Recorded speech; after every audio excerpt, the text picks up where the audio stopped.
Olá, meus queridos e nobres irmãos. Mais um sábado que chega e nós estamos aqui juntos com o propósito de estudar, de aprender e de aperfeiçoar cada vez mais. Hoje, Robson e eu aqui trazendo a vocês a continuação do nosso estudo sobre o Livro dos Médiuns, aonde se aborda a questão dos médiuns intuitivos. Esse é o tema de hoje, que na minha visão e na visão que a própria espiritualidade nos traz, é a mediunidade mais pura, a mediunidade mais bela e a mediunidade que mais nos liga ao mundo dos espíritos.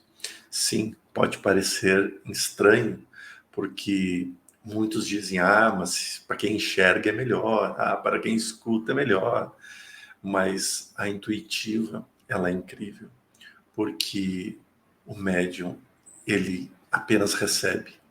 Ele não precisa de outros artifícios para ter fé, para crer.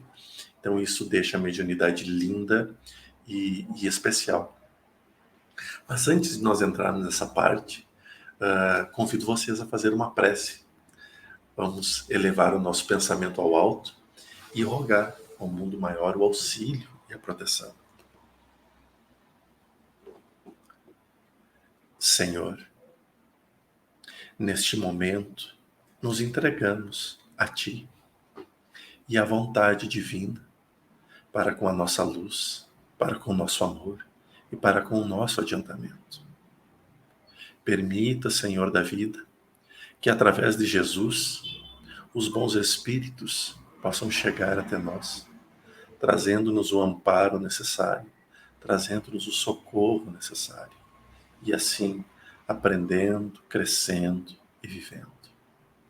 Neste momento, pedimos a Robson, a mim e a todos que aqui assistem nesse instante a tua presença, para que de forma que nossa intuição possa captar cada vez melhor a mensagem, a orientação e a condução destes benfeitores do amor que nos assistem e que nos amparam.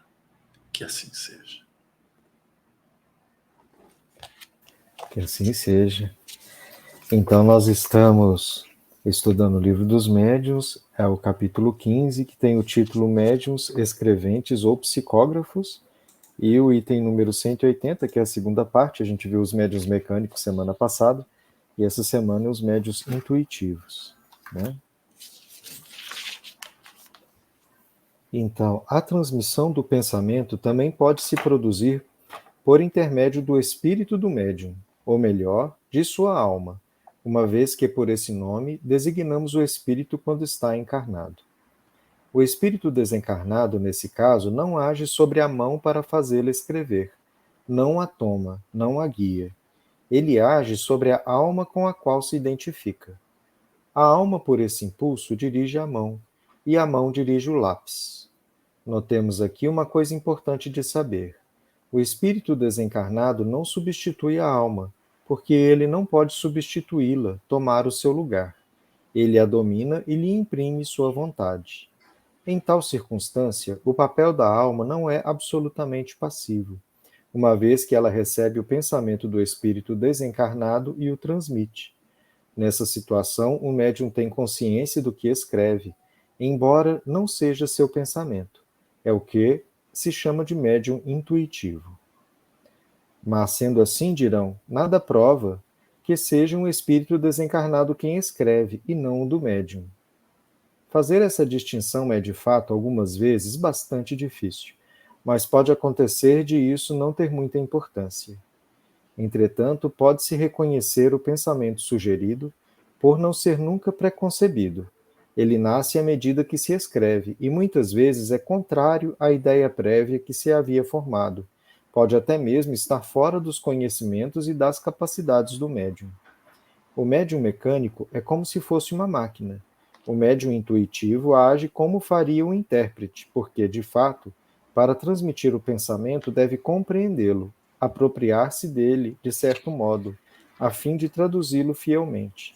Entretanto, esse pensamento não é o seu, ele apenas atravessa o seu cérebro. Tal é exatamente o papel do médium intuitivo. Continua a leitura, Jordelei. Tem agora médiuns semimecânicos, que é um 81, é um trecho curtinho. Não vamos deixar o mecânicos e os inspirados para Juntos, né? juntos, né? Ok.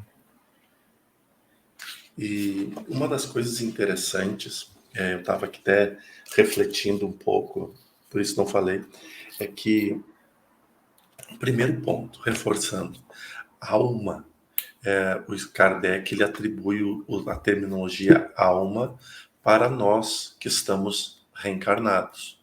Todo espírito encarnado ou reencarnado, ele possui uma alma, ele é a alma. Quando desencarnado, essa alma vira espírito. Essa é a distinção, né? Desencarnado espírito, encarnado alma. Daí que vem o termo alma penada, né? Que é provavelmente um espírito projetado na matéria visto por alguém. Aí é uma alma penada. E não sei se é isso, mas é vindo daí o caminho, né? A questão do termo intuitivo, e ele também aproveita e explica muitas vezes uma pergunta que é feita a mim: como que funciona, Jordelei, incorporação e não sei o que. Não sei. Bem, ele descreveu o processo aqui de todas as faculdades mediúnicas. Um espírito não pode tomar o corpo de um médium, né? Ele não pode entrar, porque daquele corpo apenas aquele espírito que é pertencente a ele pode habitar. Então, o espírito envolve energeticamente todo o corpo áurico da pessoa, toda a alma daquele médium.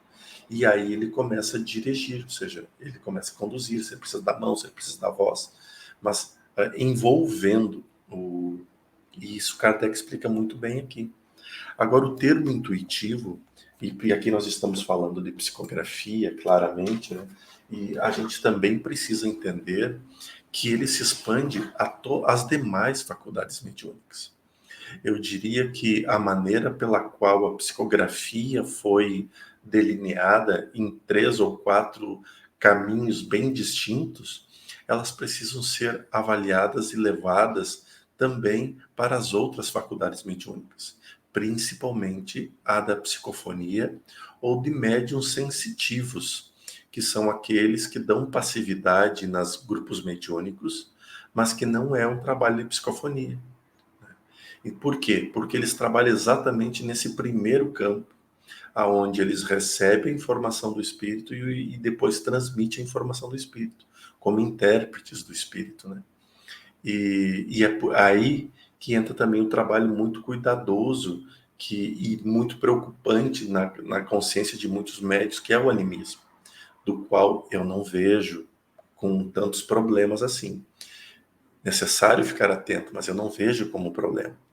Mas nesse caso da psicografia, é exatamente aquele momento em que a intuitiva, que é como se eu pegasse para o Robson agora e falasse: há, ah, há espíritos bons, mas ignorantes.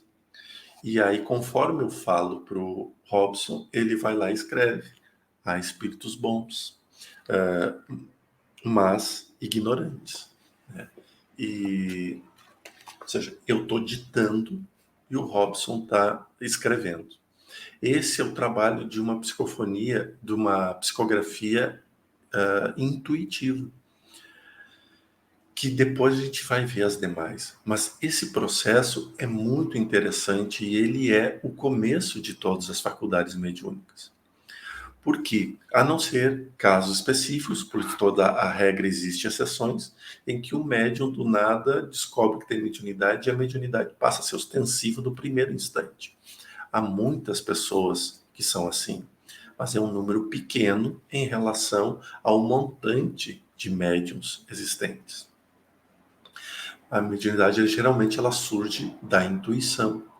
E a intuição vem exatamente daquela nossa voz interna, aquela voz que conversa conosco.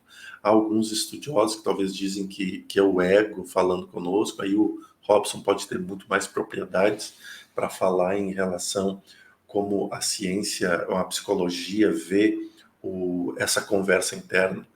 Mas diante dos fatos e da experiência mediúnica que eu tenho, a conversa com os benfeitores espirituais, com os espíritos, se dá sempre por esta voz, por esta comunicação de espírito para alma, né? De espírito para alma, de desencarnado para encarnado, e não passando pelo corpo físico, não passando pelos sentidos sensoriais do corpo físico. Por exemplo, eu só acredito se eu escutar como eu escuto o Robson. Bem, é muito difícil um processo de materialização espiritual, principalmente na voz. Existem, ocorrem, mas são difíceis. A clarividência facilita algumas coisas porque a gente vê o espírito mexendo a boca e a gente recebe intuitivamente o que ele está falando. E aí o que a gente está recebendo intuitivamente combina com o movimento da boca. Então a gente sabe que a clareaudiência também se dá por esta voz interna. E é muito importante isso, porque o maior desenvolvimento mediúnico, ele precisa ser interno. O que nós ainda talvez estamos demorando para entender é que a mediunidade ela não é externa, a mediunidade é interna. E eu só vou desenvolvê-la com primor quanto mais eu me dedicar a uma mediunidade construtiva e elevada. Por quê? Qual o objetivo de um psicógrafo, por exemplo, que não quer estudar, que não quer saber de nada, que não está nem um pouco preocupado? Aquelas mensagens vai servir para quem? Para ninguém. Mas existe um perigo nisso, que é fazer com que o médium se desvie do caminho. Então, ele escreve qualquer coisa, nunca chega para ninguém, e o espírito que estava ali claramente não é um espírito de luz, porque ele não faria um trabalho em vão. Não existe tempo perdido para o mundo espiritual. Então, aquele médium vai estar completamente envolvido junto daquele espírito, e aquele espírito, toda vez que chegar perto, o médium, preciso escrever. Então, o médium vai lá e começa a escrever. Mas que não serve para nada, porque nunca sai dali aquelas mensagens. Nesse caso, a gente chama de obsessão, né? Onde se isola o médium pela obsessão, e da obsessão pode ir depois para a subjugação, para a fascinação, como nós vimos nos estudos iniciais que fizemos aqui no portal. Então, esses são os perigos, né? Por isso, o desenvolvimento interno é o caminho mais seguro, principalmente para as mediunidades intuitivas, porque ela vai necessitar de nós sabermos exatamente o que estamos sentindo, o que estamos vivenciando, para depois receber a informação. Porque se a informação, muitas vezes, ela vai vir em resposta do que a gente pensa. Se vem em resposta do que a gente está pensando, então é eles respondendo as nossas perguntas. Se eles vêm trazendo informação de forma muito diferente do que nós também estamos pensando, também é uma resposta espiritual. Agora, depois de ter as respostas espirituais, cabe a nós o livre-arbítrio de pô-las em prática ou isolá-las. Não, essa mensagem, essa resposta aqui não tem muito sentido. Então a gente ignora ela e isola. Então, esse é o desenvolvimento interno. Então veja que a mediunidade ela passa para a nossa responsabilidade. Uhum. É ótima a sua explicação. Até para me ajudar a localizar umas coisas que eu estou lendo. Agora eu estou com alguns livros lá de autores do grupo espiritual da Maria Modesto e do Dr. Inácio Ferreira, né? E tem um dentista que era do grupo deles, espiritual, que chamou de Lon Fernandes. Ele era dentista lá em Uberaba, né? No Triângulo Mineiro, não sei se é bem Uberaba, mas era lá perto deles. E ele ditou um livro que chama Mediunidade, Recepção e Transmissão, que eu comecei a ler essa semana. E comecei a ler sem pensar nesse estudo aqui, né? Mas é interessante como várias coisas que ele está falando lá encaixam no que você está explicando, e a sua explicação me ajudou bastante a entender um pouco o raciocínio dele. Então, ele define mediunidade como conexão de pensamento a pensamento. E eu achei tão interessante isso porque ele não faz distinção de encarnado para desencarnado. Então, se, por exemplo, uma pessoa encarnada está comunicando com a outra pela via regular, que é o que a gente está fazendo aqui, né? Eu tenho uma ideia, eu falo essa ideia, o som chega até você e você trans, traduz a palavra para o teu cérebro e aí tem um entendimento, né? E quando é pela via mediúnica, mesmo quando é encarnado para encarnado, é quase como se fosse uma telepatia, né? Eu pensei uma coisa e direcionei o pensamento para você. Por exemplo, assim, Jordelei, estou precisando de ajuda, né? E aí, de repente, você consegue sentir aquilo e tem uma intuição. O Robson está precisando de ajuda, né? E aí é como se tivesse tido essa comunicação de pensamento a pensamento, né? Mesmo a gente estando encarnado. E aí, na explicação dele, é como se fosse a mesma coisa, só que o outro espírito não tem corpo, então ele está só enviando a ideia para o seu cérebro, né? E o seu cérebro está captando. E sobre o que você falou, né, da gente comunicar com o eu mesmo, tem dois níveis, né? Tem um nível que é só psicológico, que é o nosso inconsciente, tem tantas energias mentais lá guardadas e está tentando comunicar para a gente, né, coisas que estão doendo, ou um trauma, ou algo que precisa vir para o consciente, e o nosso consciente está assim, não quero saber, não quero ouvir, né? E aí, às vezes, aquela ideia vem como se fosse até uma coisa externa falando com a gente. Ou pode ser numa pessoa que tem um transtorno mental, né? Vir como se fosse uma voz externa, mas às vezes é a voz da própria pessoa, ou às vezes de um obsessor, né? Agora, num nível espiritual, pode ser também assim, energias encapsuladas de personalidades de vidas passadas, que por algum motivo foi despertado ali, e aí ela vem e se comunica como se fosse uma outra pessoa, né? Como se fosse um outro espírito, mas na verdade é uma projeção da minha mente anterior, né? Querendo se manifestar agora. E as duas situações, dependendo do desequilíbrio, né, que a pessoa tá submetida, são bastante patológicos, né? São duas situações de bastante dor e sofrimento.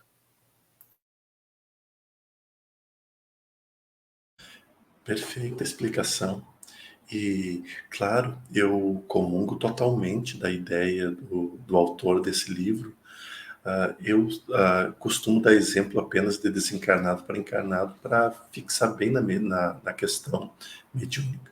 Mas isso é um dos pontos que a espiritualidade puxa muito a orelha minha. Você é um espírito vivendo no mundo espiritual. É o que eles me dizem constantemente. Você não é um. Mesmo se for uma alma penada, você.